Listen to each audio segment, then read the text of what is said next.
গুরুদেবের চরণে আমার সরস্বতী দণ্ডবত প্রণাম এবং সকল গুরুজনদের চরণে আমার প্রণাম প্রণাম বহু প্রভুনারায়ণ।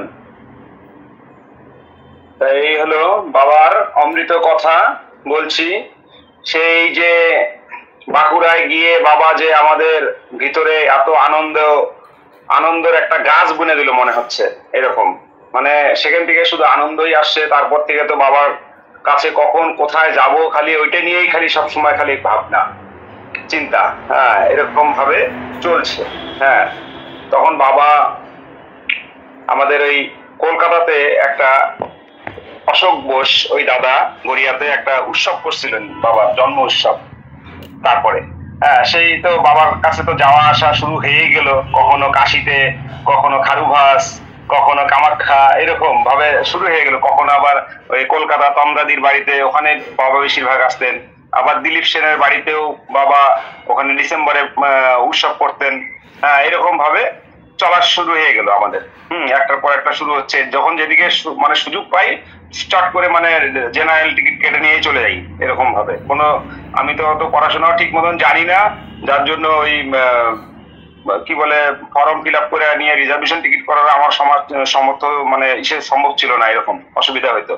অত কিছু বাইরে চলাফেরা বেশি করতাম না, তো যার জন্য অত জানতাম না। যেভাবে যখন যাইতাম চট করে চলে যেতাম বেড়ে। যাই হোক, এভাবে বাবার এই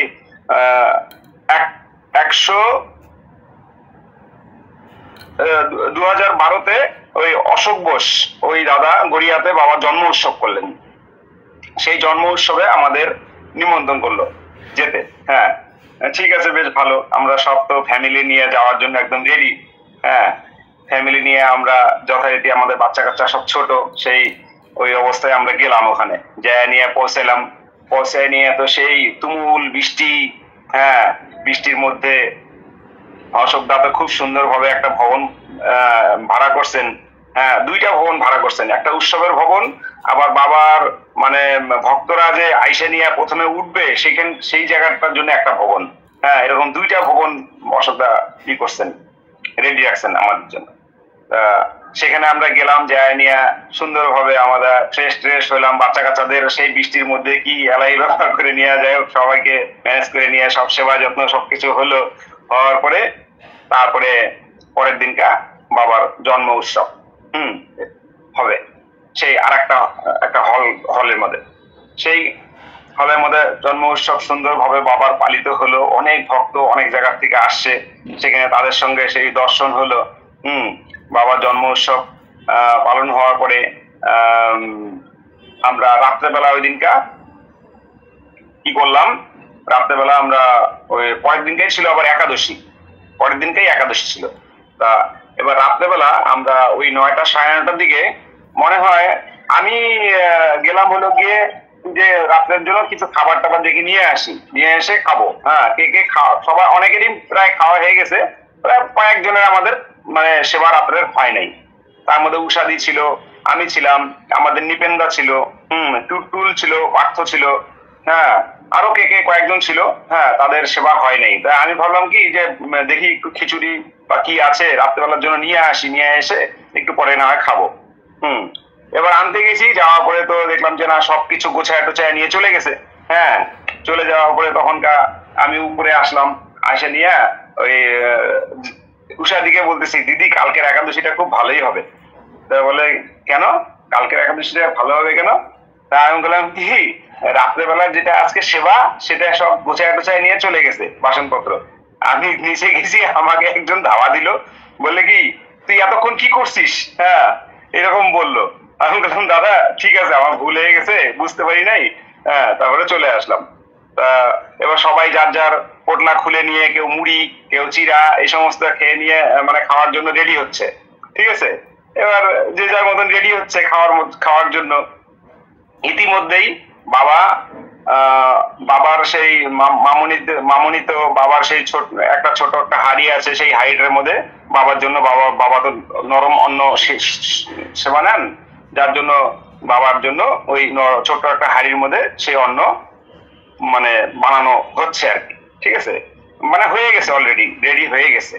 এখন আমাদের এই পরিস্থিতি শুনে নিয়ে বাবা জানি না কিভাবে বাবা জানতে পারলো এটা। হ্যাঁ, এটা আমি অবাক। হ্যাঁ, ভিতর থেকে খবর আসলো, আচ্ছা রাত্রেবেলা কে কে সেবা নেয় নাই, মামুনি দিয়ে এসে বললো রাত্রেবেলা কার কার সেবা হয় নাই, হ্যাঁ তোমরা এখানে বাবার এখানে অন্ন আছে, হ্যাঁ এখান থেকে তোমরা নিতে পারবে, ঠিক আছে। আমি বললাম আচ্ছা ঠিক আছে, হ্যাঁ বাবার প্রসাদ যেটুকু আমরা একটু দলা যদি পাই ওটাই আমাদের হয়ে যাবে, এইরকম মনে একটা আনন্দ আর কি। ওই কথা শুনে নিয়েই একটা আনন্দ জানে ভিতরে আরো শুরু হয়ে গেল, যে বাবার প্রসাদ পাবো আমরা, ওখান থেকে প্রসাদ পাইনি তাতে কি হয়েছে, বাবার প্রসাদ পাবো এখন।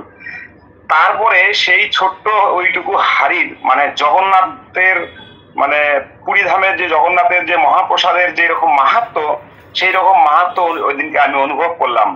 ওইটুকু ছোট একটা হাড়ির অন্ন আমরা নাই নাই করে 10 থেকে 12 জনের ওখানে বসে সেবা পেলাম এবং উদর পূর্ণ করে সেবা পেলাম।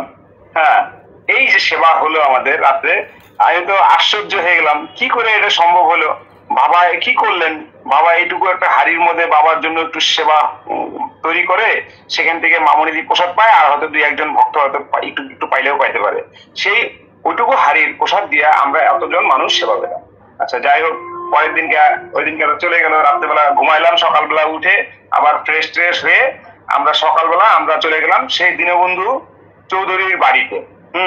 যে কৃষ্ণা চৌধুরী আর দীনবন্ধু চৌধুরী আমাদের অ্যাডভোকেট ছিলেন কলকাতা হাইকোর্টের, তার বাড়িতে আমরা বেহালায় চলে গেলাম। এবারে একাদশীর দিন ওখানে গিয়ে তো ওই দিনকে তো একাদশী, ওখানে যাওয়ার পরে ওনার বাড়িতে গিয়ে তো খুব ভালো লাগলো, আরো বেশি ভালো লাগলো। বাহ এত সুন্দর জায়গা, সামনে একটা পুকুর, সেই পুকুরের মধ্যে পুকুরটা দেখে নিয়ে তো অনেকে স্নান করছে, আমারও ইচ্ছা করছে, আমিও জল দেখলে সাঁতার দিতে ইচ্ছা করে। পুকুরে গিয়ে স্নান টান করে আসলাম একাদশীর দিন। এবার বাবা বলতেছে কি, যারা যারা একাদশী আছে মধ্যাহ্নের টাইমে যারা যারা একাদশী আছে তাদেরকে আমি সেবা দেব, ঠিক আছে, আমি নিজে হাতে সেবা দিব, আর যারা যারা একাদশী নাই তারা গিয়ে উপরে গিয়ে সেবা করে আসো। এবার এই কথা বললেন, বলার পরে তো যারা যারা একাদশী থাকে তারা তো চুপচাপ রয়ে গেলেন, হ্যাঁ যে না আমরা বাবা পরে আমাদের দিবে, আমরা পরে সেবা নেব। এবার সবার সেবা হয়ে গেল, পরে একাদশী যারা বাকি আছে তাদের সেবা এখন হবে। আমরা গিয়ে এবার সেই ছাদের উপরে দীনবন্ধুদার বাড়ির ছাদের উপরে গিয়ে বসছি, বসার পরে বাবা এই যে সেবা দেওয়া শুরু করলো, মানে কি বলবো, একটার পর একটা জিনিস বাবা নিয়েই আসতেছে।